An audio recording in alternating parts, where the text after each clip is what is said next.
En las ardientes arenas del norte de África, bajo el tórrido sol del desierto, floreció un pujante reino durante miles de años. Reyes y reinas poderosos construyeron enormes templos y enterraron a sus muertos en tumbas con forma de pirámide. Pero esto no es Egipto, y el pueblo que levantó estos monumentos no fue el pueblo egipcio. Esto es Sudán,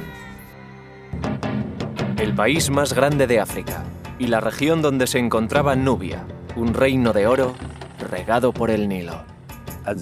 En aquella época fue el país más grande del mundo. Fue un imperio, un verdadero imperio. Un imperio con una lengua que los eruditos siguen sin poder descifrar.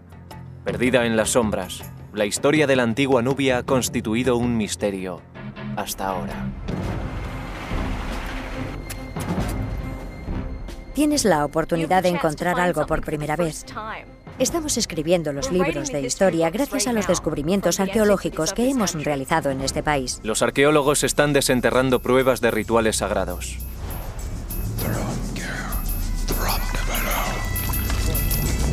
Este fue el escenario de un antiguo crimen.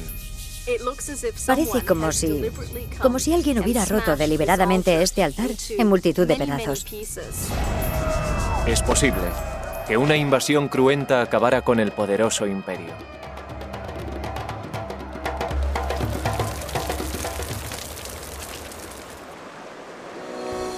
Estos arqueólogos convertidos en detectives utilizarán las herramientas propias de su ciencia para reconstruir los últimos días de una ciudad perdida y devolver la vida a un reino olvidado.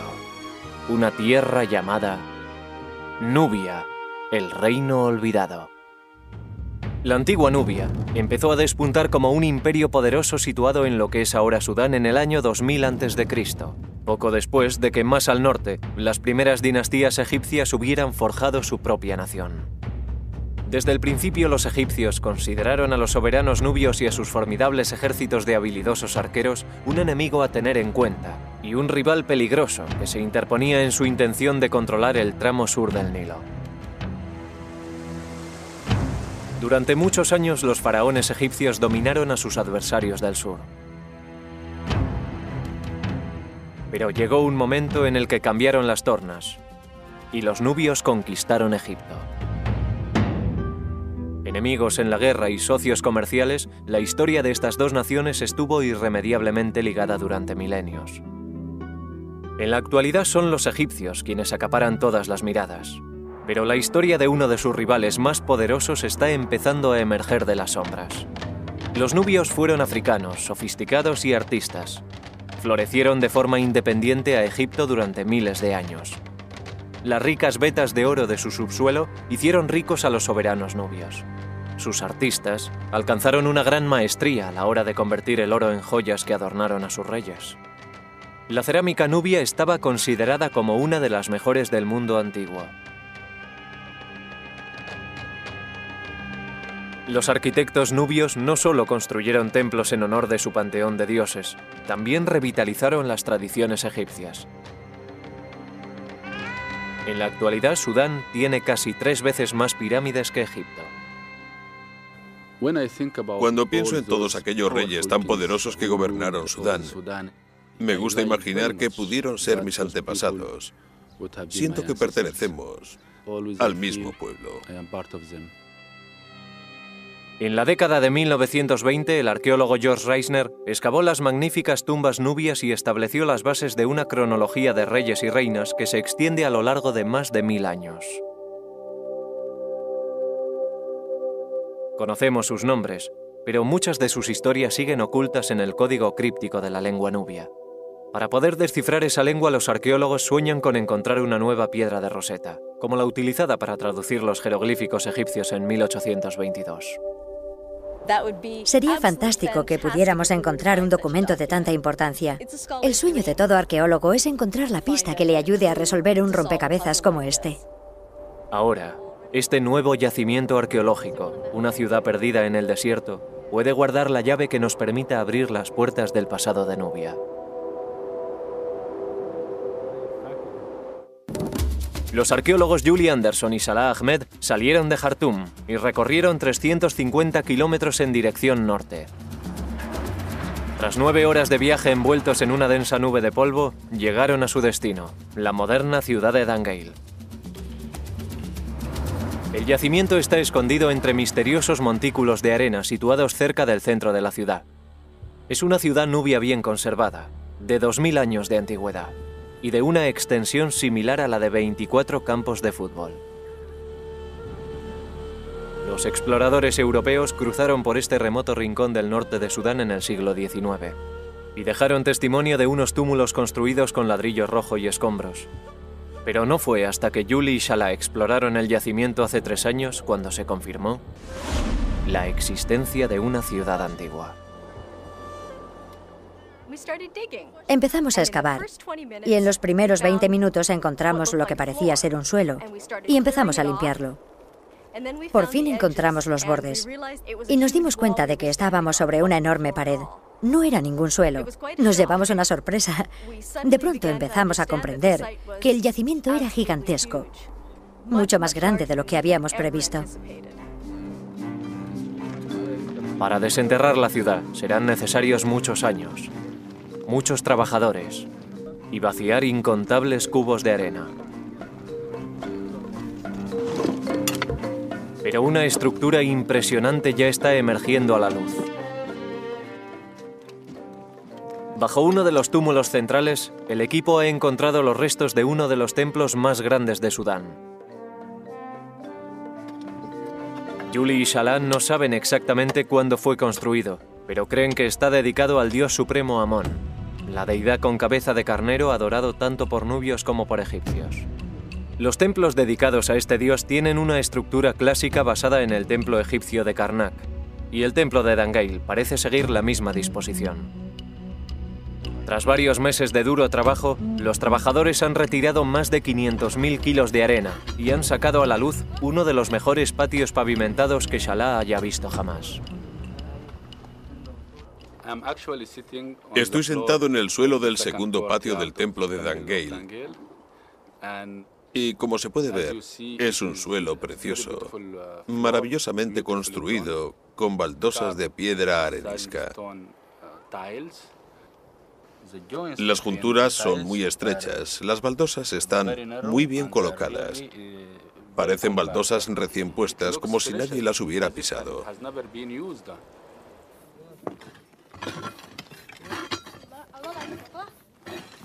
En otra parte del templo, Julie ha desenterrado los restos de una gran columna de arenisca. Al estar enterrada durante siglos, las figuras grabadas han conseguido escapar a la acción abrasiva del viento y la arena. Es preciosa. Tiene un pequeño ombligo. Es realmente preciosa. Sí. Y está muy bien conservada. Mira, lleva una pequeña falda. Y parece que tiene barriga, lo cual es un detalle simpático. Y él lleva los cántaros de agua. Uno está aquí y el otro aquí. Está vertiendo agua. Está realizando unas libaciones como ofrenda al dios. Vamos a limpiarla un poco mejor por aquí. En este clima extremo, no debe sorprendernos encontrar descripciones de ofrendas de agua en el templo. El agua es vida, sobre todo cuando hace calor. Y en verano aquí se alcanzan los 50 grados centígrados, por lo que el agua es una ofrenda muy bienvenida. Junto al dios portador de agua, Api, en la columna de arenisca hay grabado un misterioso texto nubio. Es un hombre sentado. Esta es la letra A y esta es la cabeza. Tiene un brazo caído y el otro levantado. Parece como si estuviera agachado, pero sabemos que suena como A. Por desgracia sabemos que es una letra por la que empiezan muchas palabras y sabemos cómo suena, pero no tenemos ni idea de lo que significan esas palabras. Los nubios crearon su nuevo alfabeto alrededor del año 200 a.C., cuando el reino estaba basado en la ciudad de Meroe. En un proceso de renacimiento cultural, los meroitas, como son conocidos sus habitantes, sustituyeron los jeroglíficos egipcios por su propio lenguaje escrito. Hasta que sea descifrado, los arqueólogos solo pueden leer lo que otras culturas de su época escribieron sobre este reino. Tenemos algunos testimonios sobre el reino de Meroe gracias a fuentes externas. Existen historiadores griegos que han escrito acerca de ese reino, por lo que sabemos que entraron en contacto con el Imperio Romano y, por supuesto, con Egipto. Pero desconocemos el punto de vista de los meroitas.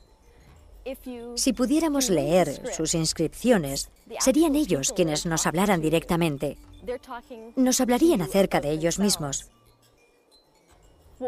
Necesitamos encontrar algo similar a la piedra de Rosetta encontrada en Egipto y que sirvió para descifrar los jeroglíficos egipcios. Necesitamos un texto bilingüe. Y la antigua ciudad de Dangeil es una firme candidata a tener una piedra de Rosetta. Su ubicación en el Nilo, justo al sur de una zona de rápidos llamada la Quinta Catarata, le aseguraba una posición estratégica junto a la intersección de las principales rutas comerciales del interior de África. La Quinta Catarata es muy rocosa, lo que imposibilita la navegación. Las rocas tienen los bordes tan cortantes que destrozarían el fondo de cualquier barco. Es necesario desembarcar, recorrer un tramo por tierra y retomar el Nilo, y el lugar en el que se retoma este es Dangeil. A lo largo de su historia, el reino nubio atrajo a mercaderes de países lejanos, que venían en busca de marfil, pieles de animales y, por supuesto, oro. Mercaderes de distintas culturas y lenguas. Griegos, egipcios y romanos comerciaron con Nubia. Muchos tuvieron que pasar por Dangeil, y es posible que dejaran alguna inscripción bilingüe. Pero por ahora el único camino hacia el pasado de Nubia se encuentra bajo tierra.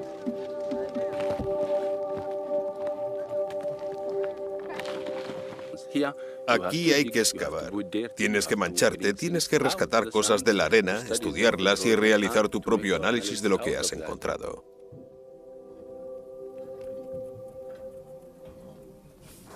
El clima del norte de África no siempre ayuda. Tras 3 semanas excavando en la arena, un remolino de polvo en el horizonte anuncia que las condiciones de excavación van a endurecerse aún más. A la mañana siguiente los cielos están limpios y con la calma que viene tras la tormenta llega la primera pista sobre los orígenes de esta antigua ciudad.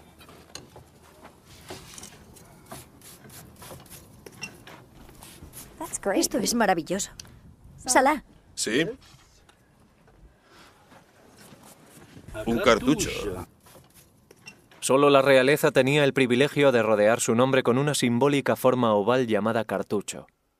Se pensaba que este motivo, en forma de cuerda atada por sus extremos, protegía el nombre imperial de cualquier daño. Aquí tenemos la parte inferior del óvalo. Y esta es una de las letras. Por supuesto, el nombre de un rey tiene muchas letras, así que esta no es más que una pequeña pista. Si encontramos el nombre del rey en el santuario, sabremos quién fue la persona que construyó el templo. Es una pieza muy importante. Ahora necesitamos encontrar el resto del nombre, y confío en que esté en alguna parte, porque evidentemente esta pieza ha tenido que salir de algún sitio.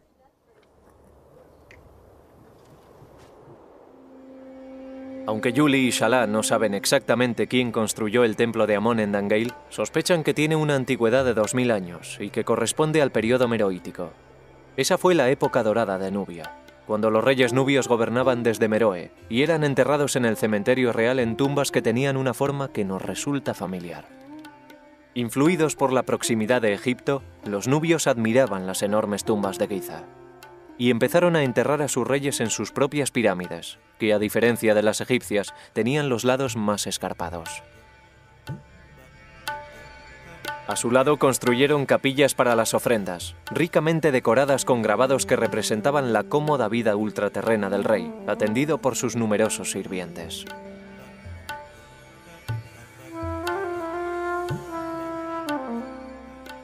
No solo los reyes fueron enterrados en las pirámides de Meroe. Después del siglo III a.C., varias reinas poderosas ocuparon el trono de Nubia y es posible que fueran corregentes. Una de las más importantes reinó cerca de principios de nuestra era, justo antes de la probable construcción del templo de Dangeil. Amenishaketo fue una poderosa reina nubia. Aparece representada portando arcos y flechas, armas que tradicionalmente solo solía utilizar el hombre, y lleva atados a unos prisioneros. Hay bastantes posibilidades de que combatiera contra los romanos. En el año 23 a.C., los romanos atacaron el reino nubio. Según su testimonio, al mando de las tropas nubias estaba una valerosa mujer tuerta que los arqueólogos creen que puede tratarse de Amanisaketo. La reina consiguió impedir que los romanos conquistaran su reino, e incluso logró la firma de un tratado de paz favorable.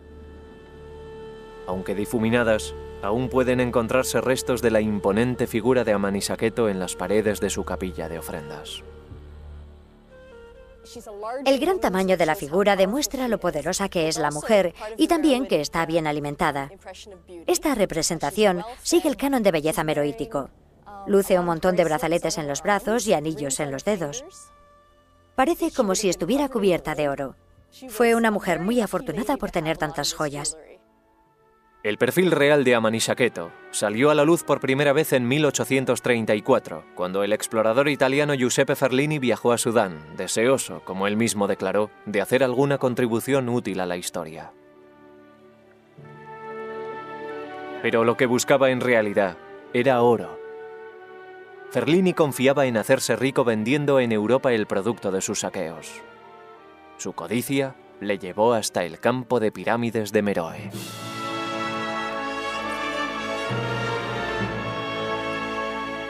Según su diario, Ferlini ordenó a sus hombres que desmantelaran la tumba de Amanisaketo, una de las mejor conservadas del cementerio, y que medía más de 30 metros de altura. Mientras sus hombres trabajaban bajo el implacable sol del desierto, Ferlini descansaba a la sombra. Su tranquilidad fue alterada por los gritos de un trabajador que le pidió que subiera a la cima de la pirámide. Me levanté y corrí con el corazón henchido, con la esperanza de una deliciosa aventura. En la cima, Ferlini comprobó que sus hombres habían descubierto una cámara oculta bajo las piedras. De allí emergió un cuenco de bronce lleno de objetos envueltos en trapos de lino. Ferlini había encontrado lo que buscaba. Al atardecer, llevé los objetos descubiertos a mi tienda. Y cuando todos mis sirvientes se fueron a dormir, saqué los preciosos objetos y los estudié con el corazón rebosante de alegría. Admiré el oro que tanto abundaba y fui consciente de que excedía sobradamente a lo que yo sabía que estaba expuesto en todos los museos de Europa. Ferlini había descubierto una asombrosa cantidad de joyas. En la actualidad, gran parte de su descubrimiento se expone en el Museo Egipcio de Múnich. Brazaletes de oro cubiertos con bandas decorativas de gotas de cristal fundido, colgantes ornamentales con imágenes de los dioses y docenas de pesados anillos de oro, algunos con grabados de la figura de Amón. Es uno de los mayores tesoros encontrados en Nubia y nos proporciona una idea bastante precisa de lo que llevaban los reyes y reinas de la época. Aunque el saqueo de Ferlini sacó a la luz una colección de joyas increíble, hubo que pagar un precio por su descubrimiento. La búsqueda implacable de oro por parte del explorador destruyó la pirámide de Amanisaketo. En el patio exterior del templo de Amón en Dangeil puede haberse escrito otra historia de destrucción. Es posible que también estas ruinas hayan sufrido algo más que los estragos del tiempo. Este templo fue abandonado por algún motivo, pero no estamos seguros de cuál puede ser. Desde debajo de la tierra emerge la prueba que nos habla de la catástrofe sufrida por Dangeil. Es parte de la viga de un techo. Es una pieza larga de madera de palmera que está casi totalmente quemada. Como se puede ver, más que madera es carbón. La viga se rompe y se desintegra en cuanto la tocas. Esta es la parte de la viga del techo que se cayó al suelo después de que se produjera un gran incendio en este patio delantero. Debió de tratarse de un incendio terrible, porque se extendió por gran parte del palacio. Pueden verse señales del fuego en las columnas y en el suelo. Aunque hay partes del palacio que no fueron pasto de las llamas, el hecho de haber encontrado los restos de este incendio nos da una pista de por qué la gente abandonó esta zona. Puede que estallara una guerra, o también puede que el templo ardiera de forma accidental. En cualquier caso, el incendio debió de ser lo suficientemente devastador como para forzar la evacuación del templo, y quizás de toda la ciudad. Pero lo que pudo ser un desastre para los meroitas ha resultado ser una bendición para Yuli y Shala. Todo lo que está por debajo del fuego, que se produjo en la superficie del suelo, está conservado, perfectamente conservado. Se ha creado una cápsula de tiempo, se ha conservado un momento del tiempo muy concreto para que nosotros podamos contemplarlo. Si la teoría de Yuli y Shala es correcta, ese momento del tiempo podría corresponder con los días finales del Imperio Nubio. Los arqueólogos saben muy poco acerca de ese periodo, pero las excavaciones en Dangeil podrían explicar cómo y por qué se derrumbó el poderoso reino nubio. Pero para conocer los orígenes del imperio debemos examinar una serie de monumentos situados más al norte. Justo detrás de la cuarta catarata del Nilo se encuentra el lugar más sagrado de Nubia, Jebel Barkal, la montaña pura. A sus pies se encuentra el templo dedicado a Amón más grande y posiblemente más antiguo de todo el país. Domina un fértil tramo del Nilo que ha dado vida a esta región durante más de 3000 años. Sus templos y sus tumbas tienen mucho que decirnos acerca de los primeros años del reino nubio. Shala deja la excavación durante unos días para realizar su peregrinación anual a Jebel Barkal. Voy en coche y paso allí 3 o 4 días, después me siento otro. Soy un hombre nuevo. Pero antes debe cruzar el Nilo. En esta parte del país hay pocos puentes. Por eso estas barcazas transportan el tráfico de una orilla a otra del río. Shala está a punto de cambiar el verde y exuberante valle del Nilo por la tierra inhóspita del desierto de Bayuda. Es un viaje de 180 kilómetros en dirección noroeste a lo largo de una ruta que hunde sus raíces en la historia. Shala está siguiendo el mismo camino que recorrieron los grandes reyes y reinas de Nubia para llegar a los templos de Jebel Barkal. Hace mucho calor y la carretera es muy accidentada. La conducción se hace muy difícil, pero a mí me encanta. Al final de la carretera se encuentra Karima, la ciudad donde nació Shala, situada al pie de Jebel Barkal. La propia montaña alcanza un gran relieve cuando la ves destacar sobre la llanura que la rodea. De pronto te encuentras con una montaña que se levanta a 100 metros del suelo. Es impresionante. Para el joven Shala, que creció al pie de la montaña sagrada, Jebel Barkal y las ruinas que la rodean fueron una presencia constante. Cuando era niño me gustaba esta montaña. Solía venir todos los viernes con mis amigos y nos divertíamos mucho. Pero al mismo tiempo estas ruinas eran un misterio para mí. Sentía curiosidad por saber cuál era su origen y conocer el misterio de la montaña.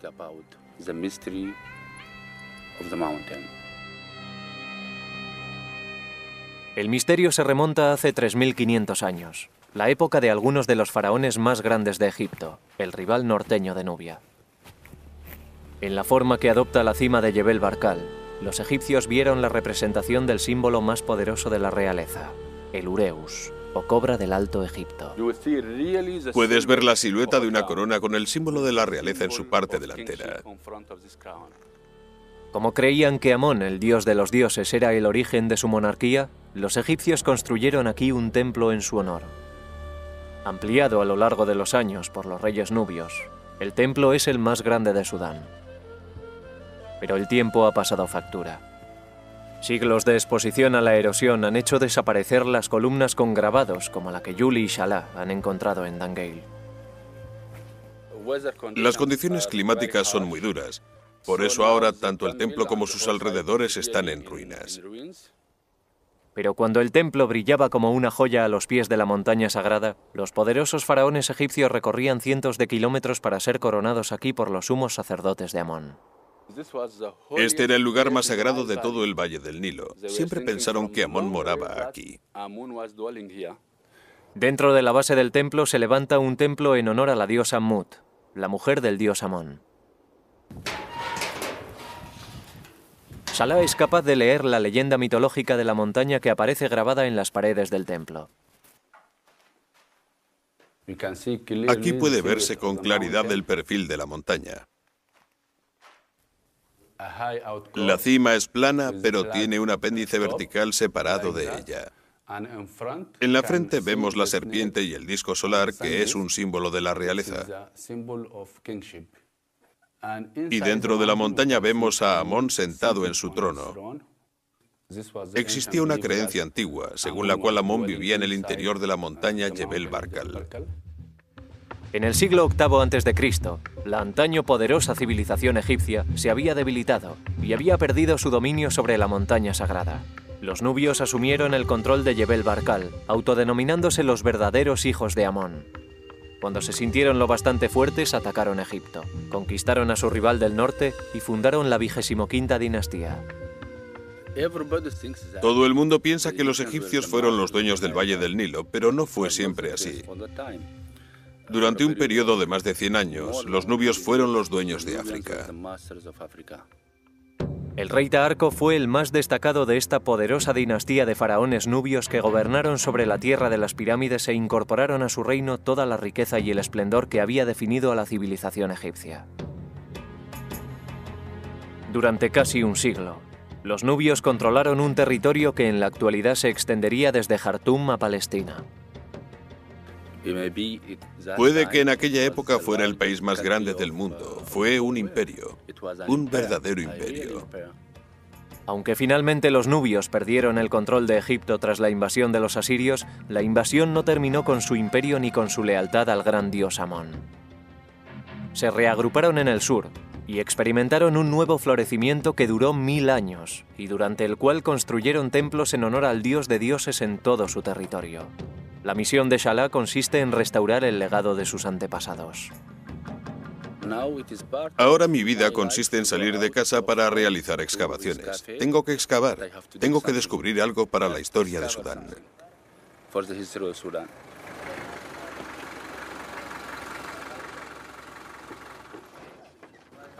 De vuelta en Dangeil, Salah va a enfrentarse a un nuevo reto. Ahora buscará a sus antepasados dentro de sus tumbas.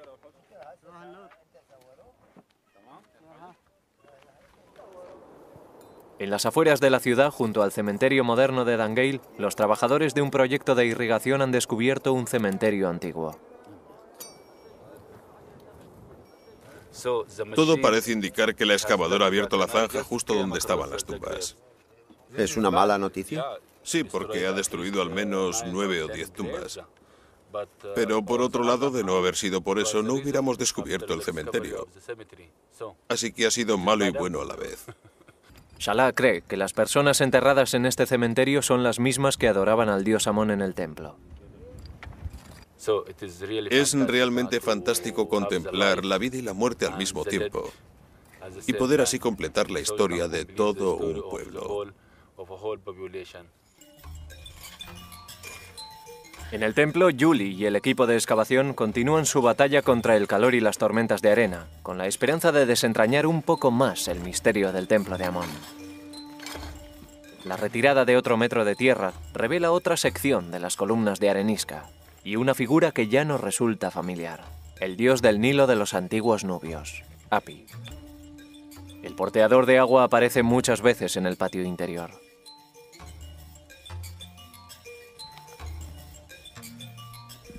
En esta columna tenemos 8 figuras de Hapi y en las demás columnas tenemos otras 8. Así que cuando terminemos tendremos 32 figuras de Hapi. Hapi es el dios del Nilo y, como podemos ver, porta unas vasijas que vierten agua. Con ello quieren indicar que el dios lleva la fertilidad del Nilo a la gente que habita en sus riberas. Por eso Hapi era tan importante para la gente que vivía aquí. Sin el agua del Nilo hubieran perecido.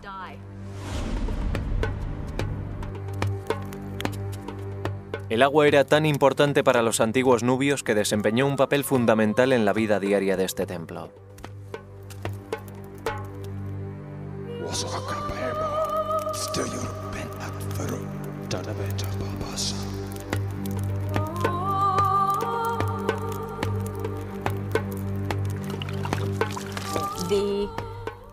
Los sacerdotes ofrecían libaciones a los dioses. En este caso concreto sería al dios Amón. Esto significaba que posiblemente derramaban agua y quizá leche en el altar y se lo ofrecían al dios.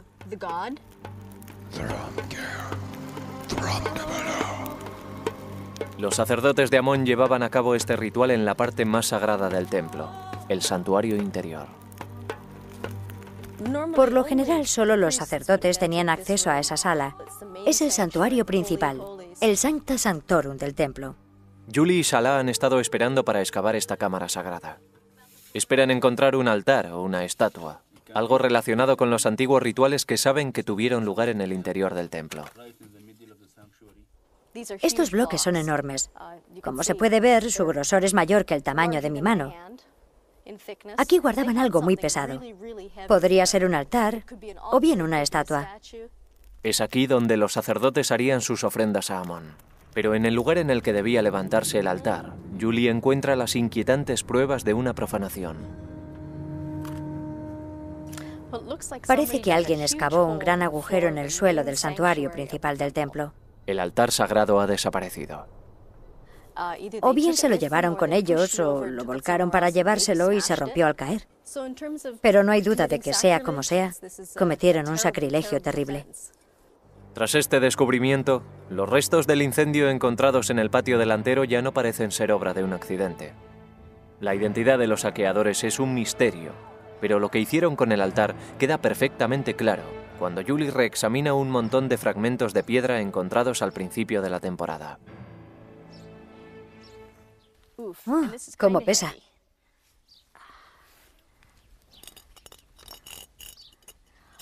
Esta es la esquina superior de un altar. Y como he dicho, es bastante pesada. Así que debió de haber hecho falta mucho músculo para despedazar el altar en todos los fragmentos que vemos aquí.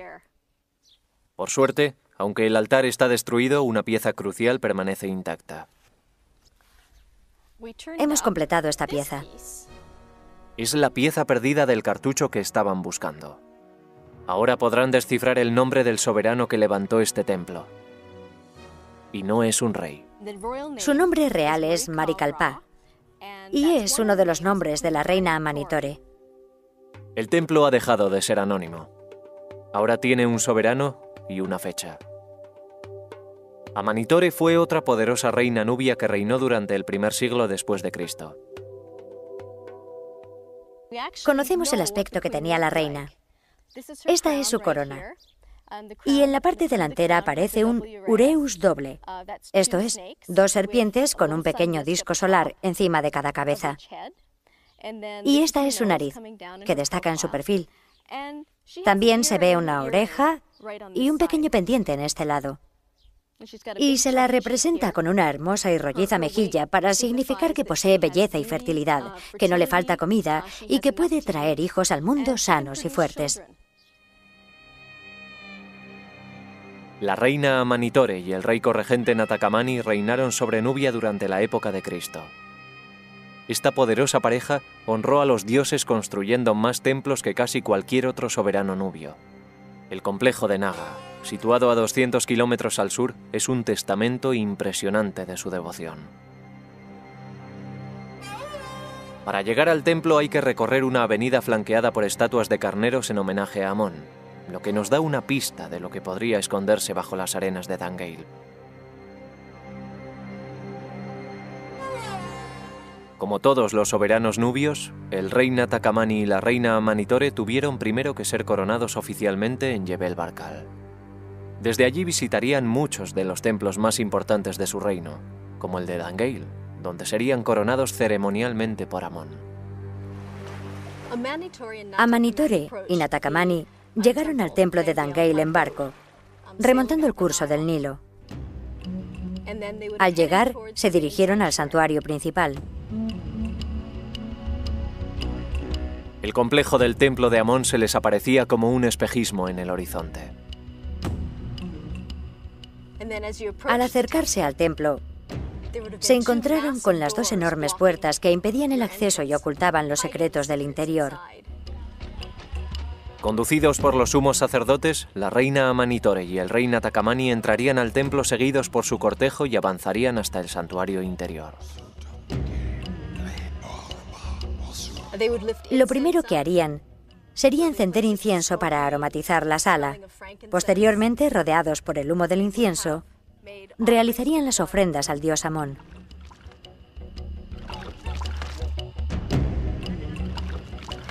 Entonces los sacerdotes de Amón, hablando en nombre del dios, indicarían quién debía ser el sucesor, quién debía ser el próximo rey.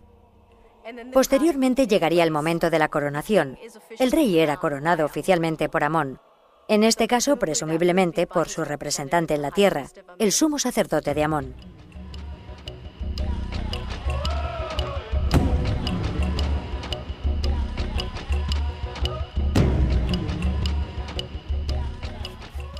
Aunque el acceso a los santuarios interiores estaba restringido a los sacerdotes y la realeza, las otras partes del templo estaban abiertas a los peregrinos de origen más humilde. Hemos encontrado una huella de pie con una inscripción en una de las losas del primer patio. La inscripción la dejó un peregrino que vino a visitar el templo. Servía para demostrar al dios y a otros peregrinos que esa persona había visitado el templo.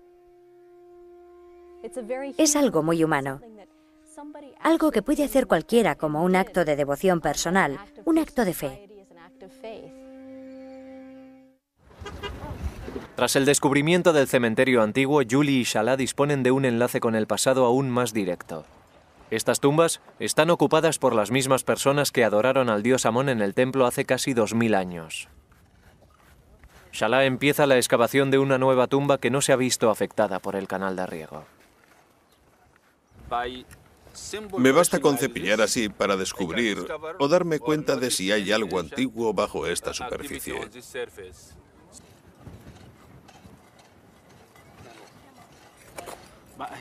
Pero aquí debo tener mucho cuidado porque tengo que seguir exactamente los límites del hueco original. Tras varios días de excavaciones, Salah ha avanzado mucho. A la entrada de la tumba ha encontrado una vasija intacta enterrada en la tierra.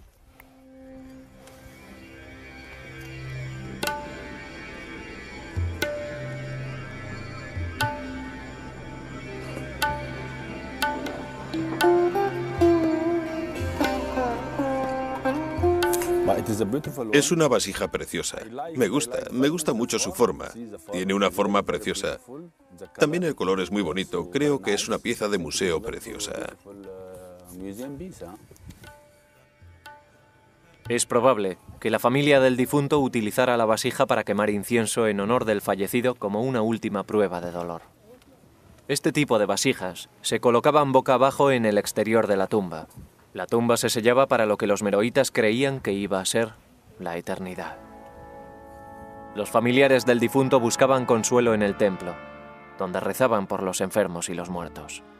Otras personas venían a dar gracias a los dioses por un nuevo nacimiento o por una cosecha abundante. Aquellos que querían entrar en el complejo del templo debían antes cruzar una inmensa puerta flanqueada por dos majestuosos bloques de piedra. A medio camino de una avenida flanqueada por carneros, podrían resguardarse del sol bajo una estructura techada sostenida por columnas. Más adelante se encontraban las grandes puertas del templo. El templo estaba completamente pintado. También las columnas estaban pintadas, incluso las paredes. Había color por todas partes. La parte inferior de las paredes y de las columnas del santuario exterior estaba decorada por la figura del dios Hapi portando agua, mientras que las imágenes del rey y la reina realizando ofrendas a Amón adornaban las zonas superiores de la cámara. Incluso las estatuas de los dioses estaban pintadas. Los sacerdotes cuidaban de las estatuas a diario, perfilando de negro con carbón los ojos pintados de rojo del carnero. Hasta ahora, Julie y Salah no han encontrado ningún resto de estas estatuas de Amón, pero saben que tienen que estar en alguna parte del interior del complejo del templo.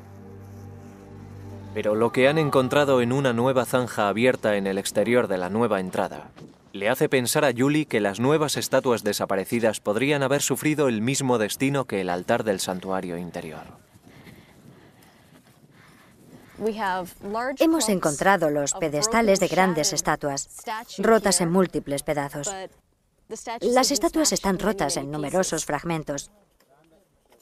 Hay literalmente miles y miles de fragmentos, muchos de los cuales están absolutamente irreconocibles. Tras excavar durante horas, encuentran al fin un fragmento que pueden reconocer. Creo que hay algo ahí. Oh. Es el ojo pintado de rojo de un carnero. El ojo. El ojo. Los ojos de los carneros tenían este aspecto. Este descubrimiento nos indica que aquí había estatuas de carnero. Y si estamos buscando carneros en concreto, es porque es el animal que representaba al dios Amón. A diferencia de las estatuas de carnero del templo de Amón en Naga, que siguen intactas después de todos estos años, las estatuas de Dangeil han corrido una suerte mucho peor. Parece que los intrusos recorrieron la avenida y fueron de estatua en estatua. Primero la derribaban, después la destrozaban y a continuación pasaban a la siguiente. Un trabajo duro, pero los asaltantes no se presentaron con las manos vacías. En el interior del templo, justo en el escenario del crimen, encontramos esto, que en un principio no sabíamos lo que era. Está quemado por un lado. Es una roca muy pesada que cabe perfectamente en mi mano. Y cuando empezamos a estudiarla con más atención, nos dimos cuenta de que esta era la superficie con la que golpeaban, y llegamos a la conclusión de que es un martillo de piedra. Ahora contemplamos la hipótesis de que es posible que utilizaran este tipo de rocas para romper las estatuas y el altar en multitud de pequeños fragmentos. Armada con una herramienta similar, no un artefacto, Julie pondrá a prueba su teoría con un bloque de piedra arenisca. Este es el tipo de arenisca que utilizaron en las estatuas de los carneros situados delante del templo. Imaginemos que esto es un carnero que he derribado.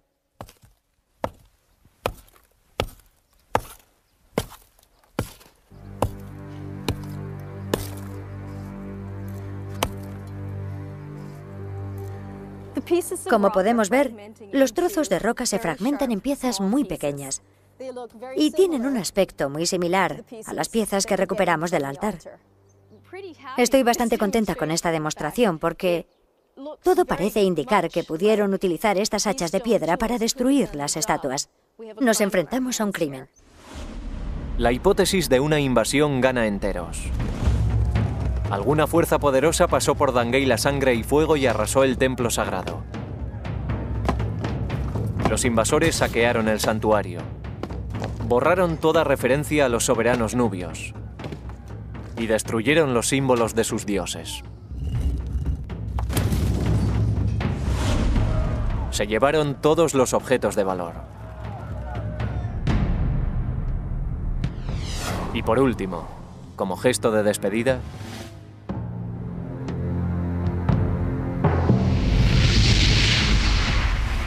incendiaron el templo. ¿Habían llegado para derribar el imperio nubio? Los meroitas tenían enemigos formidables en los confines de su reino. Estaban rodeados por feroces tribus nómadas del desierto, y había un reino rival en lo que ahora es Etiopía. La decadencia del reino nubio en el siglo III después de Cristo pudo haber precipitado el ataque a Dangeil.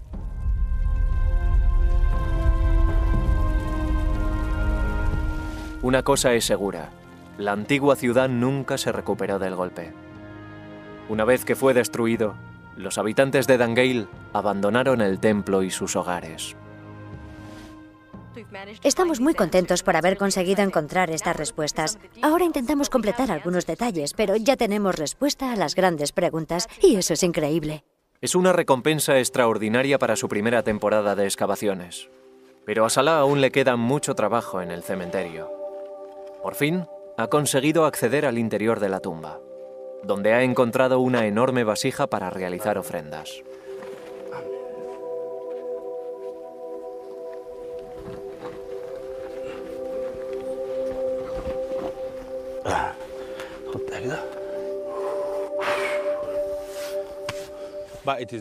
Es muy hermosa. Me gusta mucho la forma de esta vasija de cerámica.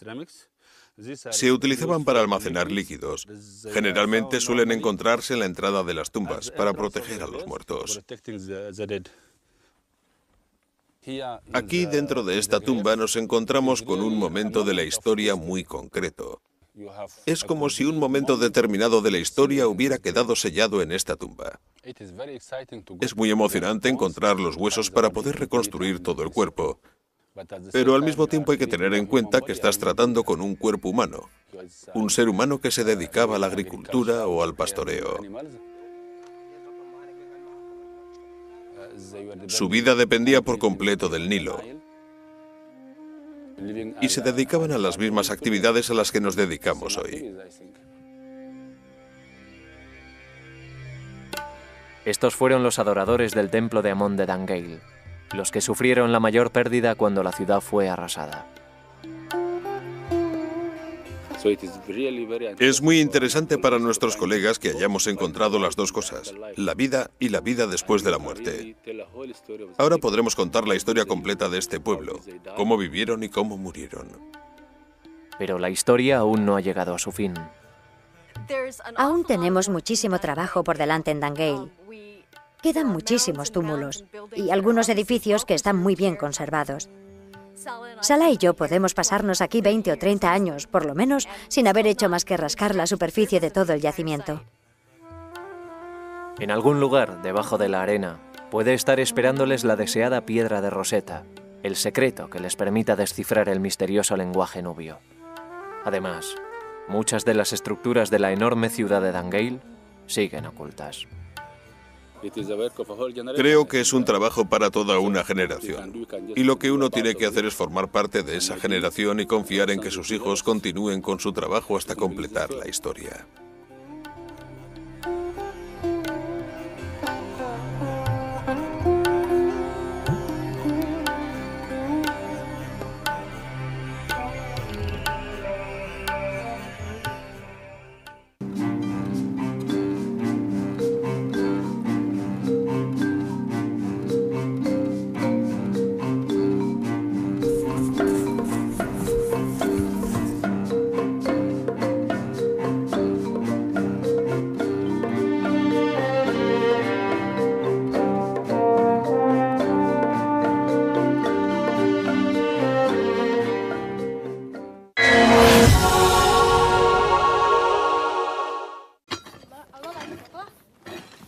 En otra parte del templo, Julie ha desenterrado los restos de una gran columna de arenisca.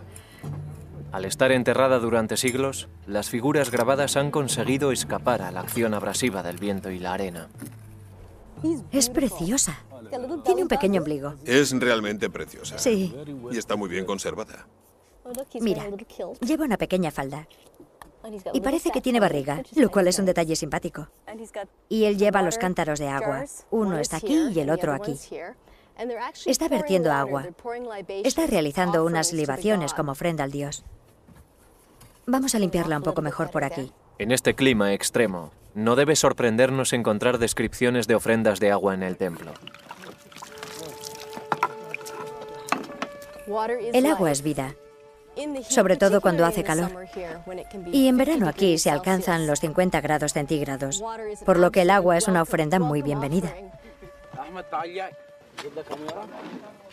Junto al dios portador de agua, Api, en la columna de arenisca hay grabado un misterioso texto nubio. Es un hombre sentado. Esta es la letra A. Y esta es la cabeza. Tiene un brazo caído y el otro levantado. Parece como si estuviera agachado. Pero sabemos que suena como A. Por desgracia sabemos que es una letra por la que empiezan muchas palabras. Y sabemos cómo suena. Pero no tenemos ni idea de lo que significan esas palabras. Los nubios crearon su nuevo alfabeto alrededor del año 200 a.C., cuando el reino estaba basado en la ciudad de Meroe. En un proceso de renacimiento cultural, los meroitas, como son conocidos sus habitantes, sustituyeron los jeroglíficos egipcios por su propio lenguaje escrito.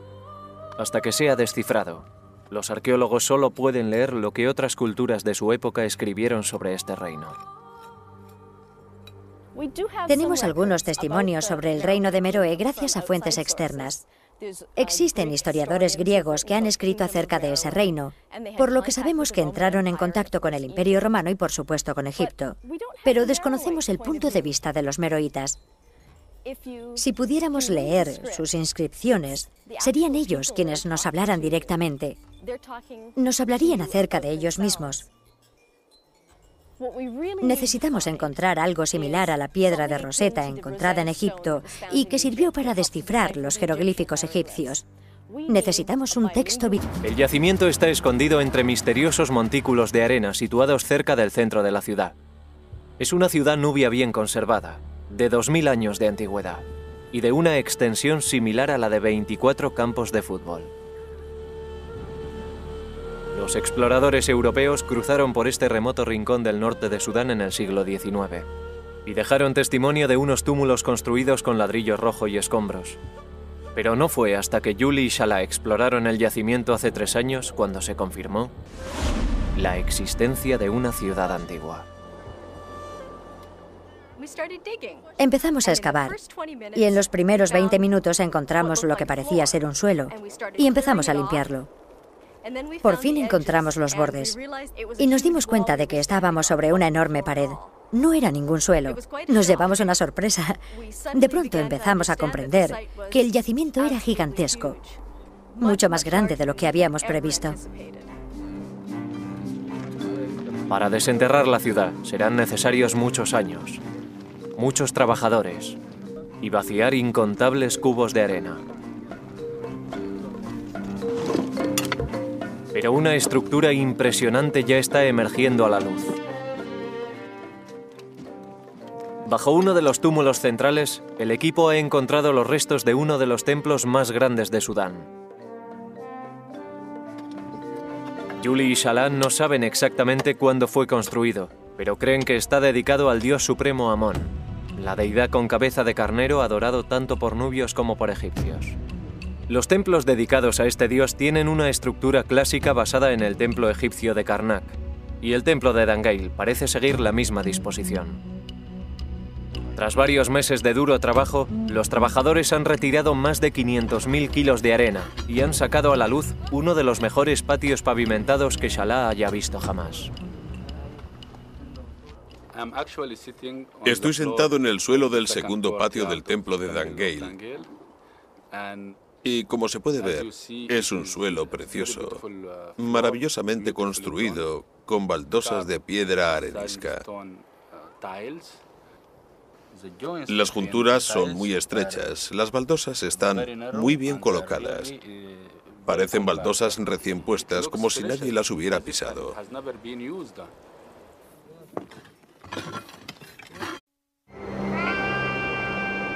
En las ardientes arenas del norte de África, bajo el tórrido sol del desierto, floreció un pujante reino durante miles de años. Reyes y reinas poderosos construyeron enormes templos y enterraron a sus muertos en tumbas con forma de pirámide. Pero esto no es Egipto, y el pueblo que levantó estos monumentos no fue el pueblo egipcio. Esto es Sudán, el país más grande de África, y la región donde se encontraba Nubia, un reino de oro regado por el Nilo. En aquella época fue el país más grande del mundo. Fue un imperio, un verdadero imperio. Un imperio con una lengua que los eruditos siguen sin poder descifrar. Perdida en las sombras, la historia de la antigua Nubia ha constituido un misterio hasta ahora. Tienes la oportunidad de encontrar algo por primera vez. Estamos escribiendo los libros de historia gracias a los descubrimientos arqueológicos que hemos realizado en este país. Los arqueólogos están desenterrando pruebas de rituales sagrados.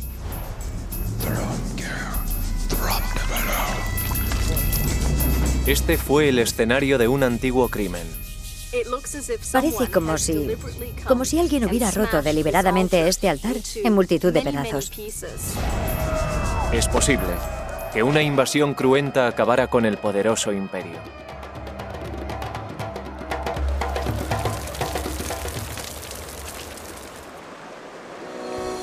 Estos arqueólogos convertidos en detectives utilizarán las herramientas propias de su ciencia para reconstruir los últimos días de una ciudad perdida y devolver la vida a un reino olvidado. Una tierra llamada Nubia, el reino olvidado. La antigua Nubia empezó a despuntar como un imperio poderoso situado en lo que es ahora Sudán en el año 2000 a.C., poco después de que más al norte las primeras dinastías egipcias hubieran forjado su propia nación. Desde el principio los egipcios consideraron a los soberanos nubios y a sus formidables ejércitos de habilidosos arqueros un enemigo a tener en cuenta y un rival peligroso que se interponía en su intención de controlar el tramo sur del Nilo. Durante muchos años los faraones egipcios dominaron a sus adversarios del sur. Bilingüe. y la antigua ciudad de Dangeil es una firme candidata a tener una piedra de Rosetta.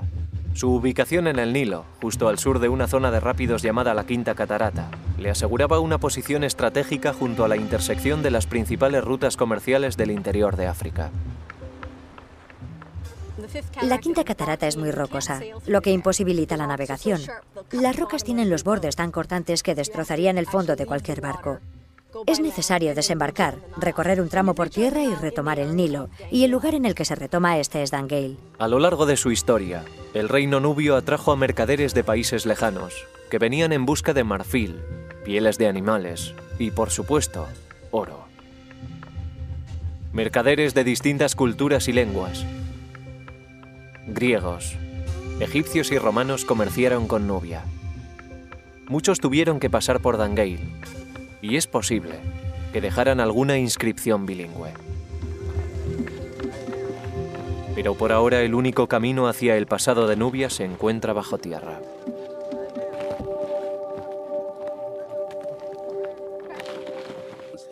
Aquí hay que excavar. Tienes que mancharte, tienes que rescatar cosas de la arena, estudiarlas y realizar tu propio análisis de lo que has encontrado.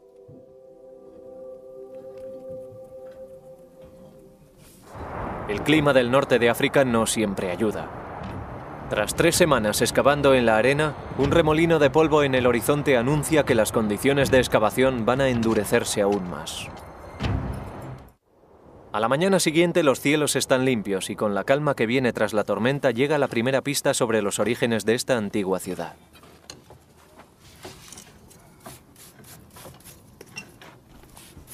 Esto es maravilloso. Salah. ¿Sí? Un cartucho. Solo la realeza tenía el privilegio de rodear su nombre con una simbólica forma oval llamada cartucho.